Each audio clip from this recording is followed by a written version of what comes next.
Hey guys, welcome to the Lean to the Left podcast and our special monthly feature, the Dixie Dems. We have a special guest today, so stay with us. With me are Arthur Hill, Vice Chair of the Brunswick County, North Carolina Democratic Party, and Robert Thompson, an no-holds-barred podcaster from Georgia. I live in Myrtle Beach, South Carolina, and besides this podcast, I run the leantotheleft.net blog site.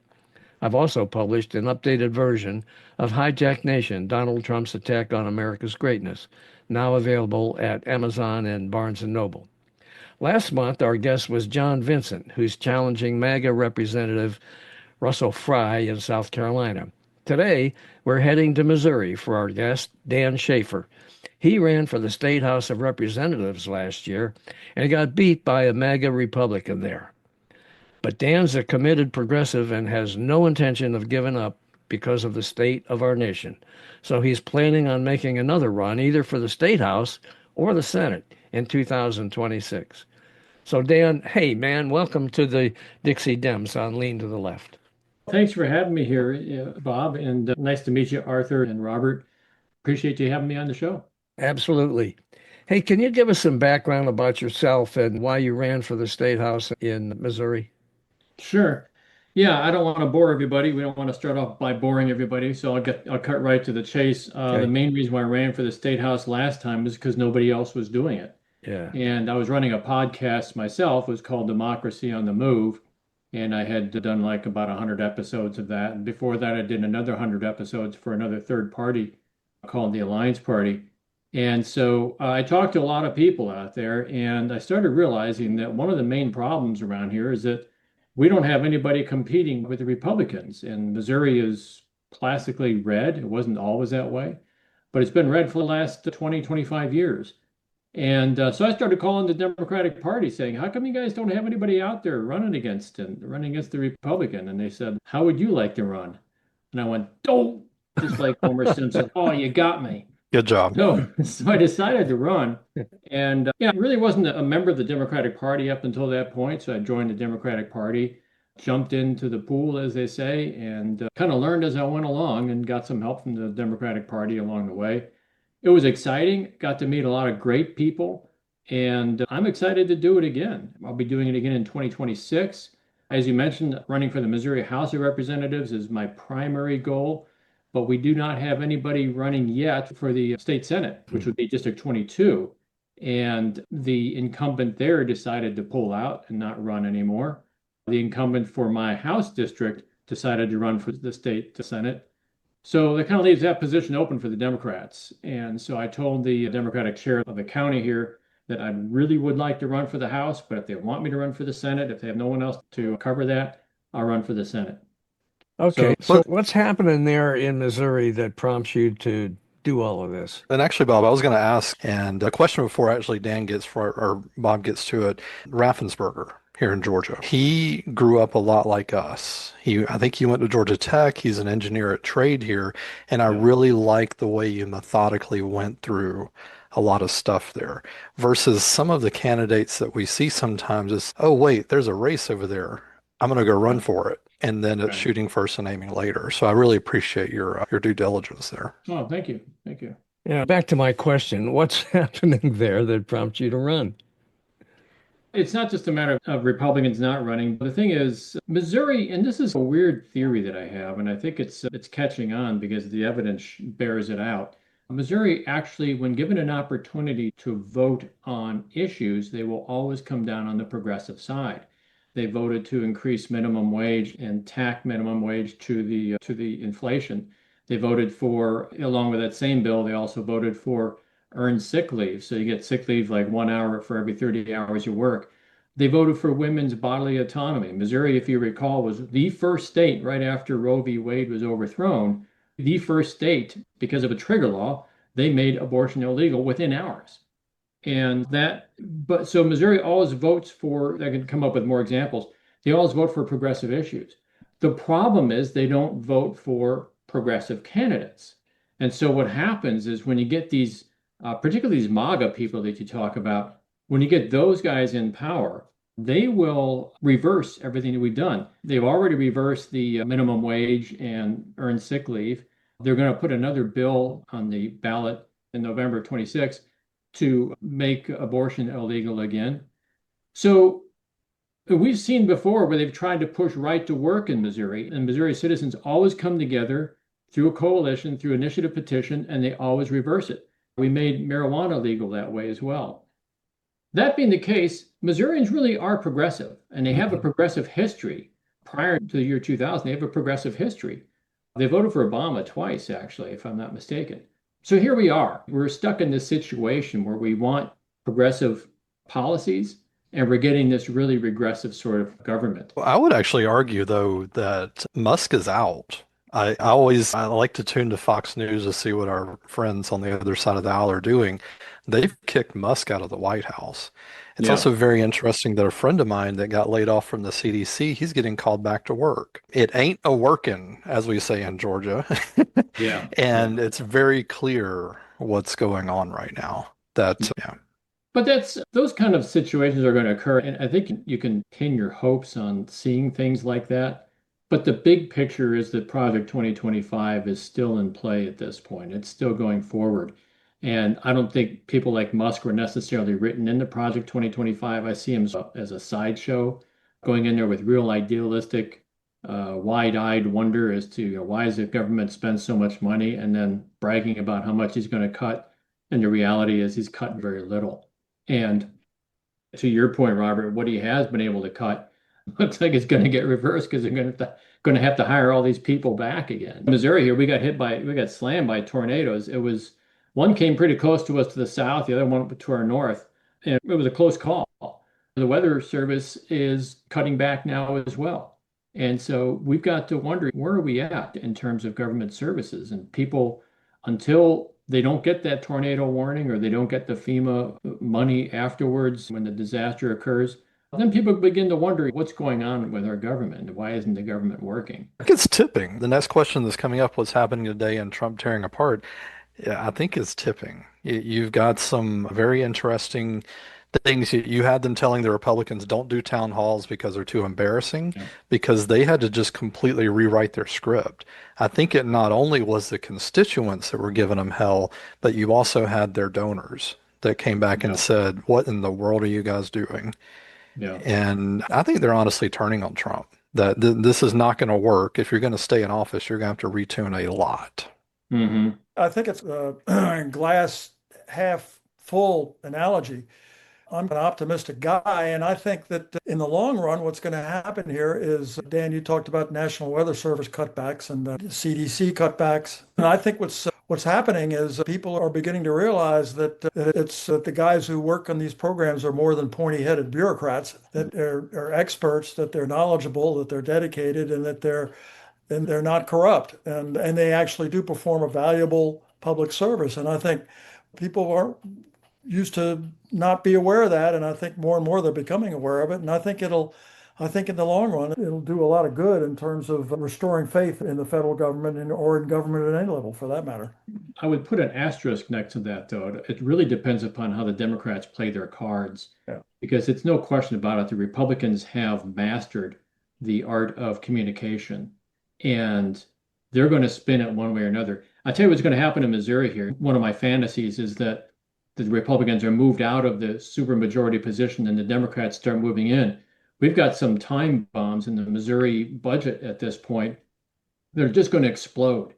And when they do explode, guess who might be in office at that point? It might be the Democrats in office at that point. And then guess what's going to happen? The finger point is going to start, and the Republicans are going to point at the Democrats and say, see, these guys can't do anything. And people don't have that much memory. My opinion is, if you've got to explain yourself, you've already lost the argument when it comes to politics. And so the Republicans are going to launch this blame at the Democrats, and the Democrats are going to say, wait, like you, Arthur, they're going to start explaining it, but they've already lost at that point. So the Democrats have to play their cards right and get their messaging straight right from the very beginning and preemptively be ready for it when these allegations come in. They got to be ready to turn it around. And I'm not convinced the Democrats are there yet. They may be, but they need to be thinking a lot more on their feet. Do you think that the communications may be, or lack of it, may be largely responsible for the rise in the Republican Party? I remember the Missouri Republican Party were moderates like John Danforth. Oh, yeah. Yeah. And now there are guys like Josh Hawley. And Oh God, is he still in? how did that Yeah, Yeah. he's still in. Yeah, Danforth actually promoted to Josh Hawley, and then he later on went back and said, I regret endorsing. Imagine that. Yes, he probably did. Yeah. Yeah. So what Yeah. happened there? How did that conversion take place? What made that happen? I think it's a culmination. I'm not a historian or anything, but I did live through a lot of history already. I'm 65. I've seen it from the 1980s all the way forward. The messaging has been consistent. And I don't know if you ever heard of Ann Nelson. She wrote this book that really explained how this messaging machine was created all the way from the 1970s forward, going back to Paul Weyrich and the moral majority. And the messaging got thrown out there.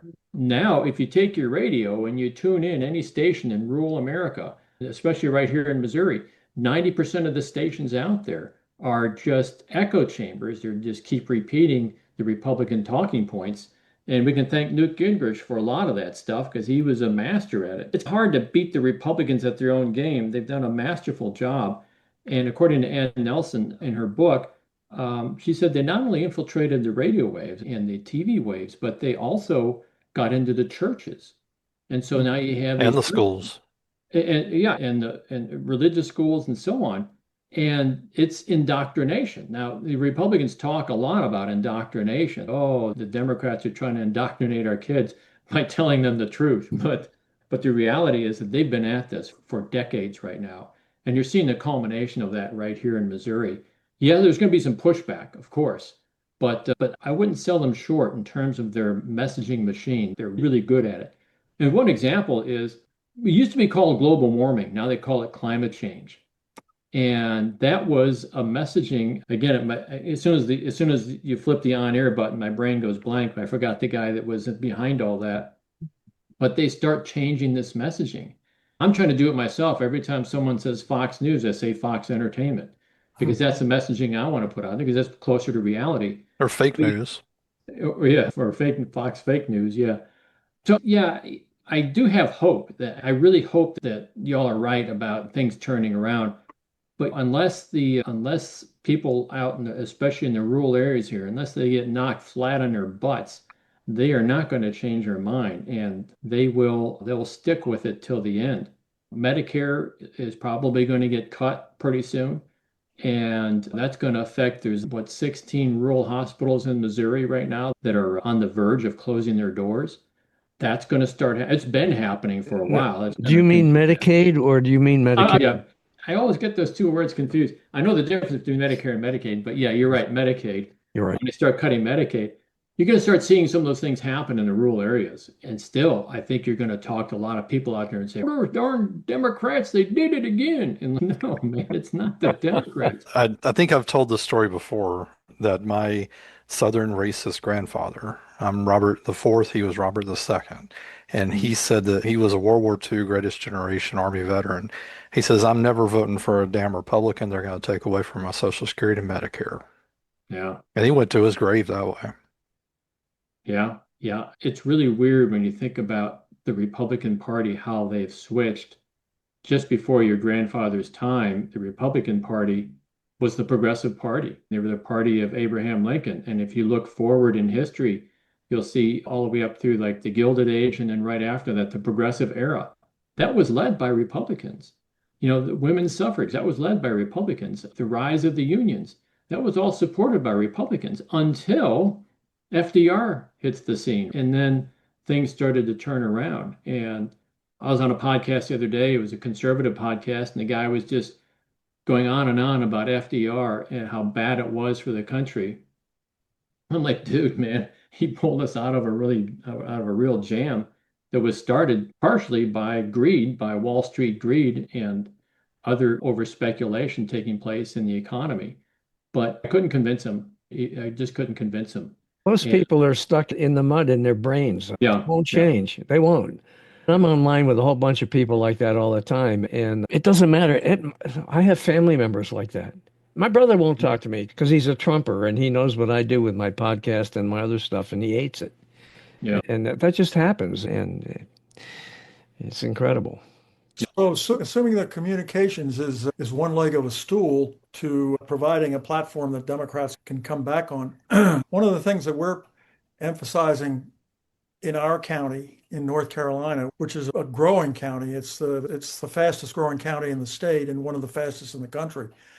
But it's also there's a lot of rural residents living in the county as well. So we have a broad mix of residents coming from different backgrounds, but they all have pretty much the same philosophy. And what we're trying to do is we're trying to organize these people better because another thing that I think the Republicans have been pretty good at, particularly in the last 15 or 20 years, is organizing at the local level. Mm-hmm. And that's one thing that we're trying to do. And we've talked about getting, you talked, Dan, about getting more Democrats on the ballot. When we started out, I remember for an election 8 years ago, I think we had 2 Democrats out of about 15 races on our ballot. The last time we had 15 Democrats out of 15 races on the ballot. So two things are going on. We're finding good candidates. I'm not going to tell you that they all won, but we're finding candidates, putting them on the ballot, and we're also organizing locally and trying to get stronger in that in the grassroots area. Is that something that Democrats in Missouri are trying to do as well? Yeah, absolutely. The word coming down from the Central Democratic Party, Ken Martin, I think, is the DNC chair.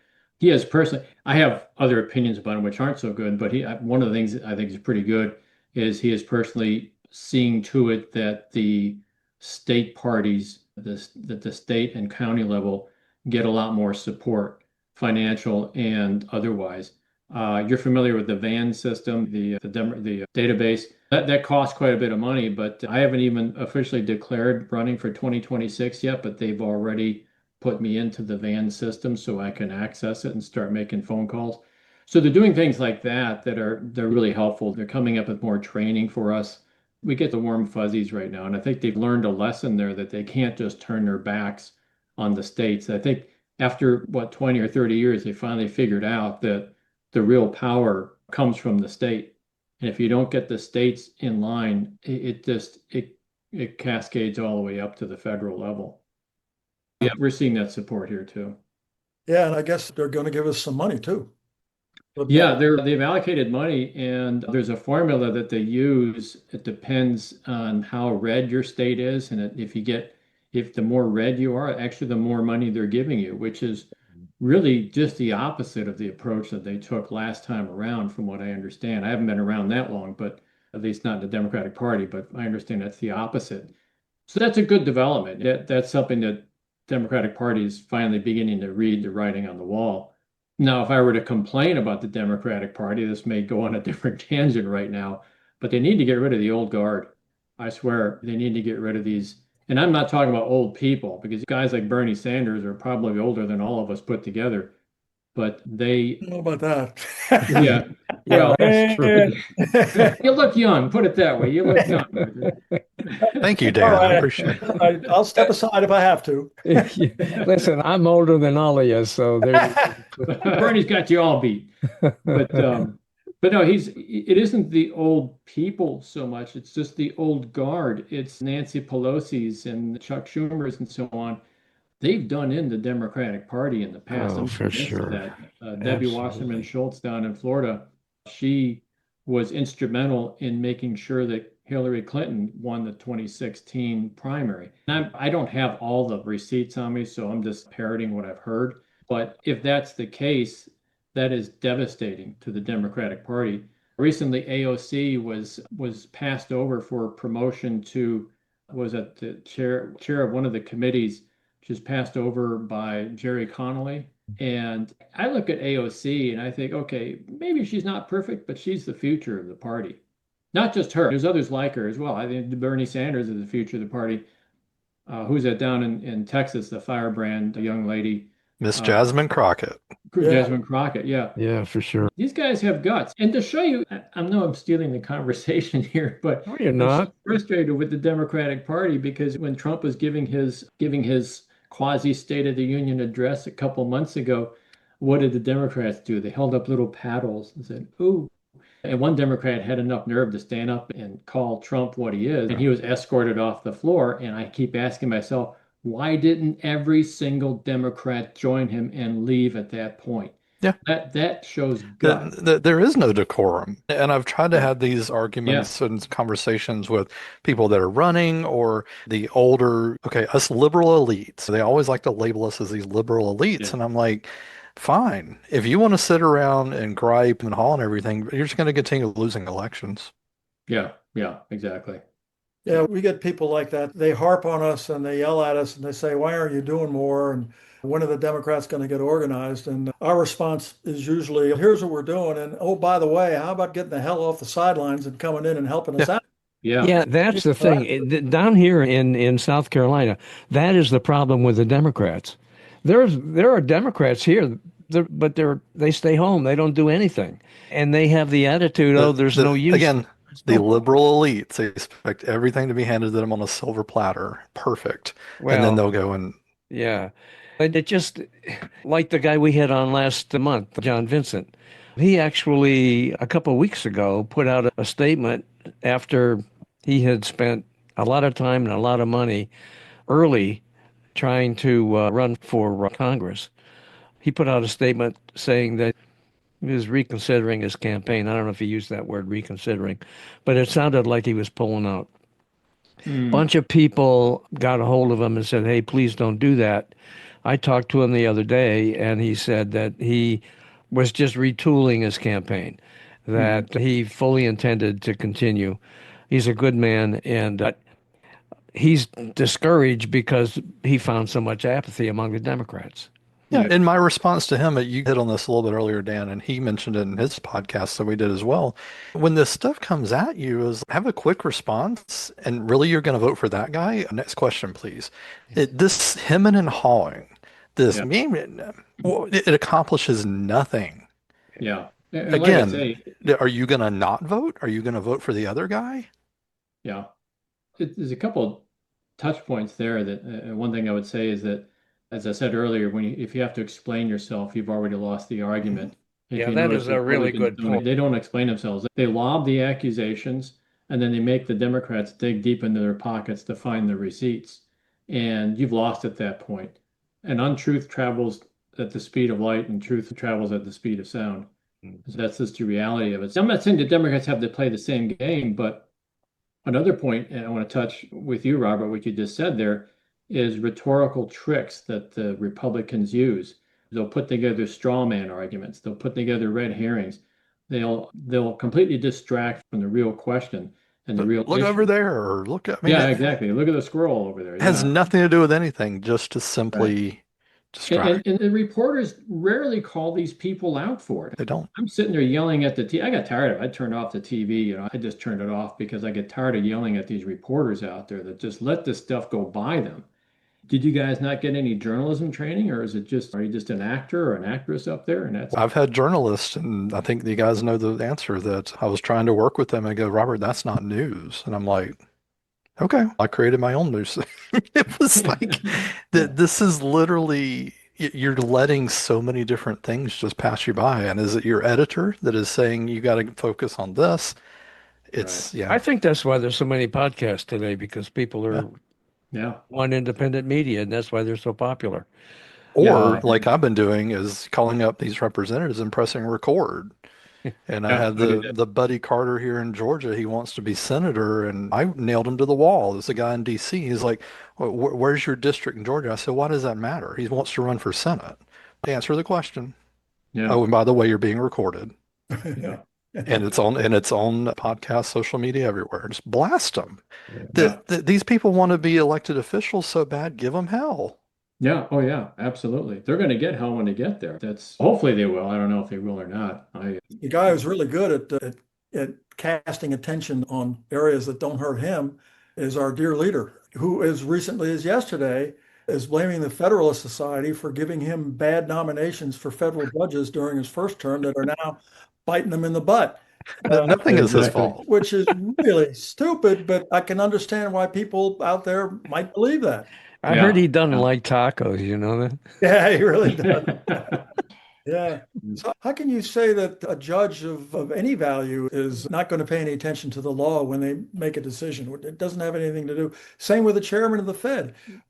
the federal discount rates aren't, or the federal interest rates aren't going to be set by the Oval Office. They're going to be set Right. by the Fed, and I'm sure they'll listen to what the administration has to say, but the decision is made based on facts, not based on political opinions. Yeah. Uh, Yeah. it's Hey, Dan, you're a tech guy. I know you are. What do you think of his tariffs on technology? I don't know what to think. I'm not an expert on tariffs. All I know is that it hurts Missouri. We've had these reciprocal tariffs and these trade wars going on. And we have a lot of soybean farmers here, hog farmers, and so on, hurting a lot of them. But as far as the technology goes, I hear things like Trump is going to put tariffs on China, except for the iPhone, because what's his name? What Trump called him Tom Apple, but he, Keeps chickening out. What he does, he sets them up yeah. real high. Everybody yells and screams. They make a lot of money manipulating the stock market Oh, yeah. while they're at it, and then he brings them back down again. And then he Yeah. says he saved the day. Yeah. And, He starts a fire and then he wants to get credit for putting it out. yeah, he does that with everything. Yeah. Yeah. Yeah, So, that's kind of the Republican MO though. And yeah, Trump is just so transparently yeah, obvious the way yeah, he does it, and yeah. people still Well, don't buy about the it. tariffs a little more, that they didn't work either. China basically, I don't know if we ever covered the story that supposedly he kept calling Beijing and they were putting him on hold, and on the hold music were Obama speeches. oh, no kidding. I didn't know that. Now, That's I funny. don't That's know if it's very, true or false, but if it's true, that's amazing. Uh, even if it's not true, it's still pretty. Oh, it's a good one. It's amazing the stories you hear, and then you also hear that one of the reasons that he's so adamant about screwing Harvard is because his son couldn't get in. And believe Obama did. Yeah, right. That's what pissed Really, him off. Yeah. really, I didn't know that. You Oh mean you're yeah, talking about it sent Barron? him around the bend. Now it's all over social media. I don't know if it's really true, but it makes a great story. It does. Wow. Wow. Yeah, it does make a good story. I don't know. But yet I have to be careful about stuff like that when I hear it because Oh, if sure. the Democrats, they have to be held to a higher standard. They hold themselves to a higher standard. The Republicans are just itching for a way to trip up the Democrats, and Democrats tell one lie in an ocean of lies that the Republicans tell, but they tell that one lie, and boy, oh boy, they just get raked over the coals for it. So it's certainly asymmetrical warfare. And by the way, I did remember Ann Nelson wrote that book. It's called Shadow Network. I highly recommend you take a look at it. I actually got to interview her on one of my podcasts. Oh wow, So wow. yeah, she's really good. She really kind of explains everything, how it all took place. I'd love to have her as a guest on my podcast. I really Oh, would. highly recommend it. I do occasionally still chat with her once in a while. I'll shoot a message over to her. Yeah. But definitely give her a call. Look at her Well, book. send me some contact info for her, will you? Sure. Yeah, Oh, that'd be I can, great. Yeah. sure. Okay. Okay. Is she a Missourian? No, she's actually, I believe she was originally from Oklahoma, Uh-huh. and she settled in New York City, as far as I know. But she was a journalist for many years. She traveled the world, covered a lot of really dicey areas, like a lot of war-torn areas. Took a lot of chances, but boy, oh boy, she really has. She gets her facts straight, and she tells a really good story. Yeah, definitely Excellent. look her up. That'd be great. Okay. I wanted to give you a chance to talk about some of the key issues that you've got on your website, like women's rights, the environment, and so on. What are Sure. some of the points that you'd like to make about those things? Women's rights, I touched on that earlier. It's a difficult topic to talk with a lot of people about because I'm of the type of person that I personally would be opposed to abortion, but even more, it's not my business to tell anyone what to do with their body. I don't actually like the word abortion because it makes it sound like it's something that's so trivial, like a woman just decides to do it because it's a lifestyle decision or something. Yeah. And when you really drill down into it, that's a very small minority of the cases. Most of the cases have to do with some horrific decisions that women have to make based upon their own health, the health of the child, the viability of the child. And it really irks me to have a guy in a suit standing in the doctor's office, standing between a woman and her doctor and getting in the middle of the family, telling her what she can and cannot do. And I think in an even larger picture, it shows to me that the government doesn't trust its own citizens. Governments should trust their citizens to make the right decision, especially when it comes to something very personal like this. Now, I always tell this story because I was out campaigning last year and knocking on doors and such, and I knocked on this one door, and this young lady answered, and we started talking. And she kind of opened up to me, which was, I was uncomfortable because I don't even know her, right? But she told me that she had horrifically had been raped and that she has such a value in her beliefs that she decided to have that child and put it up for adoption. And I said, okay, you're a hero in my book. That's a very good story.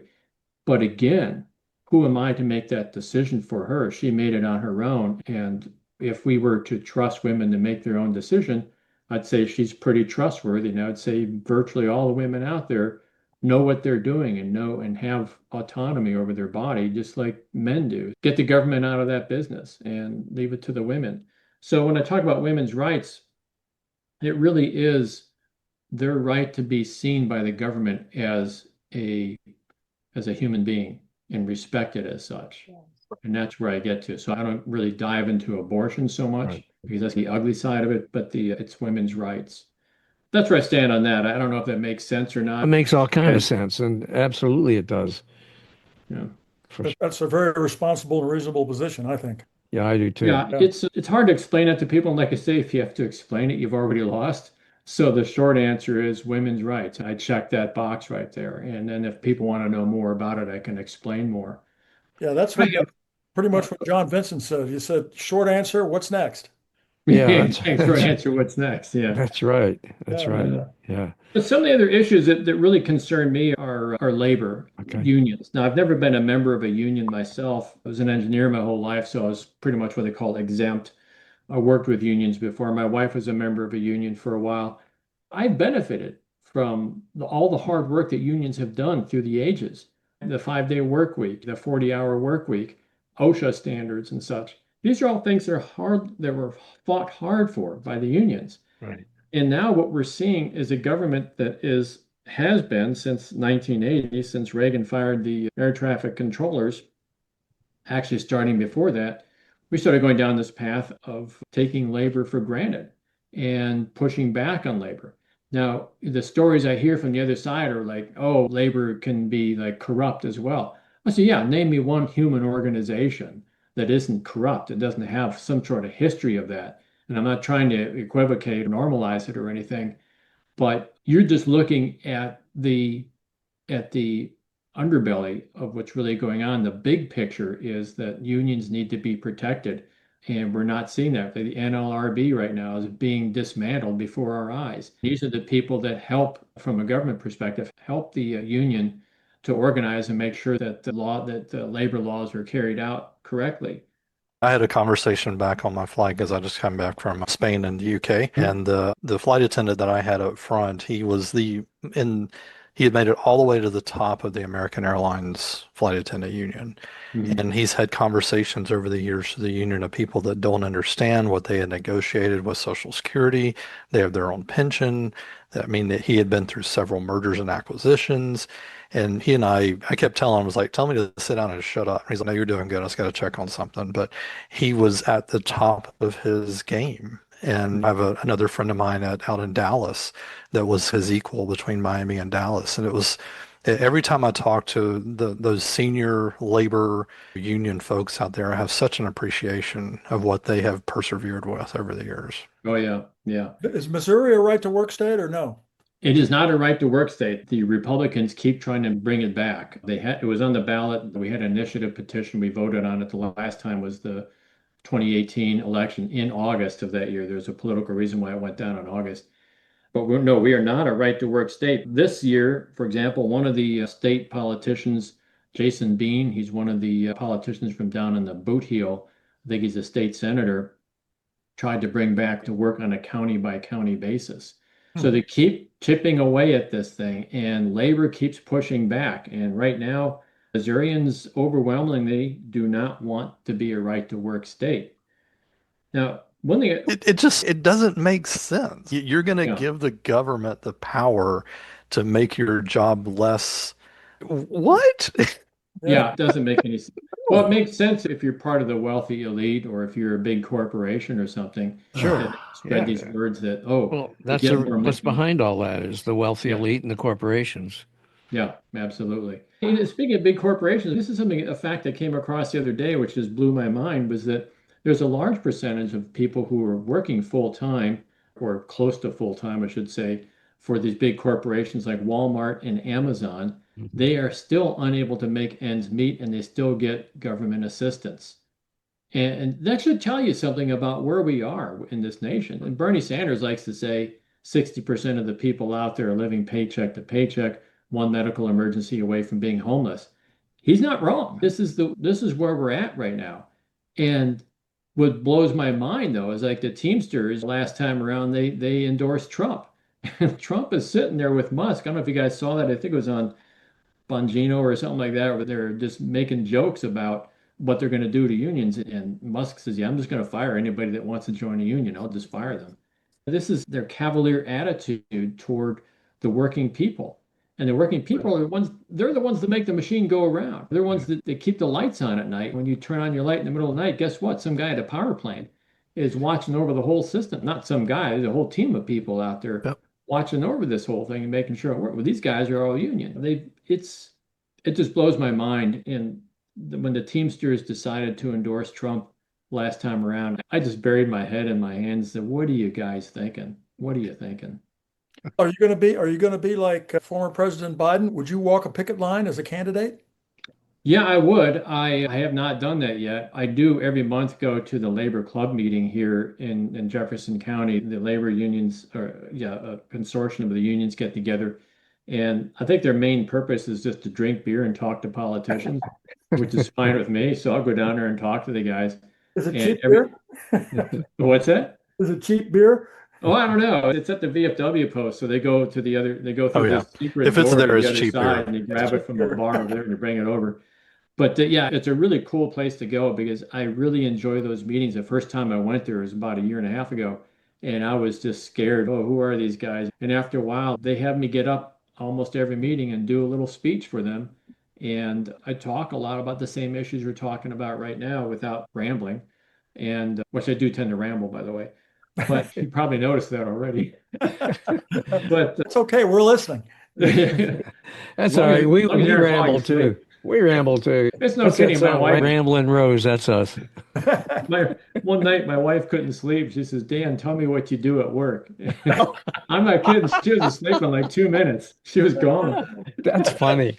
Yeah. Hey, you So know what? We're running up against the clock here, but I wanted to ask you one thing, and that is that you did a blog called Because They Can, and it was about rampant political bribery.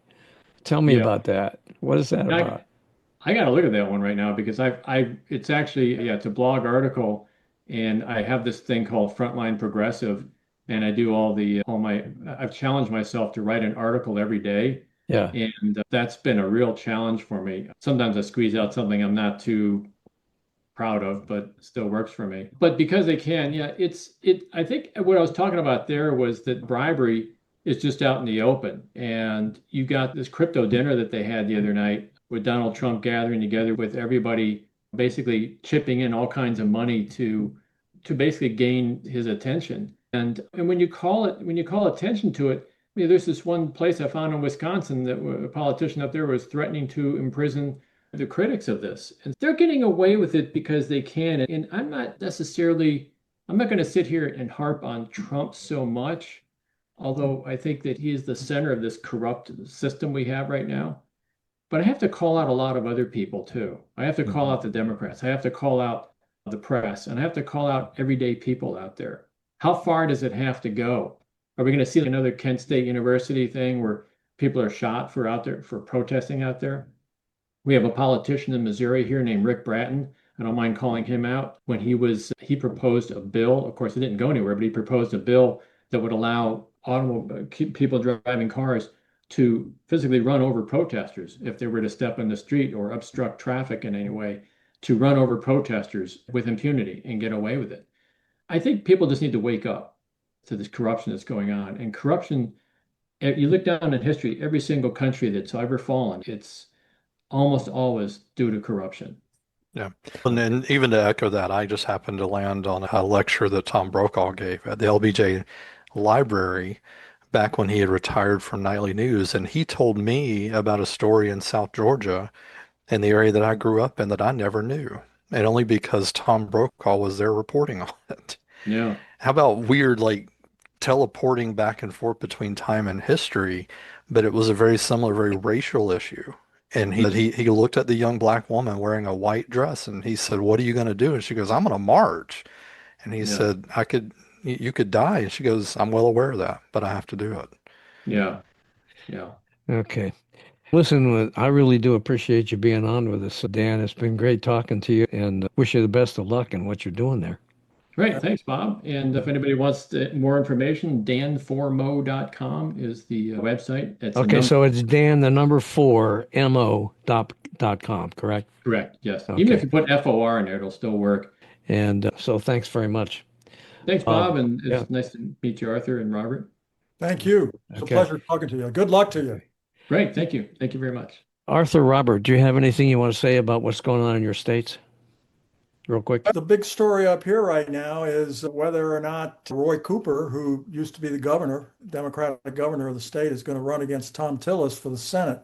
And Tillis is pretty vulnerable. He's vulnerable from the right in his own party, and he's pretty vulnerable, of course, from the Democratic side. And the rumor is that Cooper would be a perfect candidate. He's a statewide candidate. People know him. He's been successful. He's was a two-term governor. But it's starting to look like he may have decided not to run. So that seems to be the latest. He could change his mind, but we'll see what happens. And so that's keeping all the political observers and the politicians in the state on edge to try to figure out what Cooper's going to do, because that'll have an impact on what happens in a lot of the other campaigns around the state. So that's the big story up here right now. Okay. Yeah.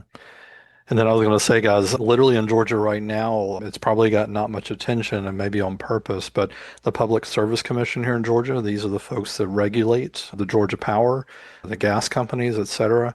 You've got an election for all the different districts of the Public Service Commission. And actually, I was chatting during this one, Miss Keisha Waits, that I worked with before. She has put her hat in the ring for District 4. And I actually hope to get a little bit of a recording with her this weekend. And then we're looking forward to the John Ossoff Senate race that's coming up. That is well underway. People from outside America, they always laugh at us as your campaigns last this long. I say, unfortunately, they do. And it is well underway with hot mess advertisements already on TV that people are talking about. The Republicans know that Georgia is theirs to lose again. Okay. Here in South Carolina, we've got 4 Democrats who are lining up to run against Lindsey Graham. And the latest is Dr. Annie Andrews, who was defeated in 2022 when she ran against Representative Nancy Mace. In her launch video, she says it's embarrassing how politicians like Graham first criticized Trump and then are now kissing his butt. And she lost by 14 points in her race against Mace. And It's just amazing that is even a talking point for a campaign. But please continue, sir. thank you very much. I appreciate that. I actually interviewed Andy Andrews on the podcast. Oh, did you? I'm She's trying to great. get her. I'm trying to get her. Maybe you could send me your contact info if you still have it, because I haven't had any luck. Just pure luck on my part. Yeah. But anyway, Mace now, she has become I don't know, she's become a total Trump sycophant. And she's so awful that most of her staff has quit on her. She's so awful that during a House hearing, she showed a nude photo of herself, claiming it was recorded without her consent. And I don't know what the point of it was, but she She did didn't that. either, but yeah. She did that. And she has an unrelenting attack on transgenders to the point of trying to prevent transgender member of the House from Bob, this usually using the tracks ladies' room. back. When What'd you you say? look at this usually tracks back. So did you ever see when Betty, oh man, when Betty was on Saturday Night Live, there was a whole skit and she goes, "She's a lesbian." Yeah. Anyway, it's a hoot here, I think, and I hope that one of these people can knock off Graham because he's just sickening. So, anyway, that's the main stuff of what's going on here in South Carolina. There's a bunch of other stuff I had prepared, but we don't have time to get into it. So, anyway, I want to thank you guys. It's been fun. It's been a great conversation, and I think this has been a good one. So, thank you so much. Thanks, Bob. I appreciate it. Hey guys, I'm Bob Gatty, founder and host of Lean to the Left. I'm excited to share our new book, Hijacked Nation, Donald Trump's Attack on America's Greatness, co-authored with political analyst and professor C.J. Waldron. In Hijacked Nation, we delve into the unfolding story of America's political landscape through a series of essays from leantotheleft.net. We explore how Donald Trump's presidency has transformed American politics, challenging our values and institutions. Hijacked Nation isn't just a book, it's a call to action. It invites you to reflect on what it means to be American in a divided political landscape. Together we can reclaim our nation's greatness. So get your copy of Hijacked Nation today. Visit leantotheleft.net and click on the Books tab to learn more and to order.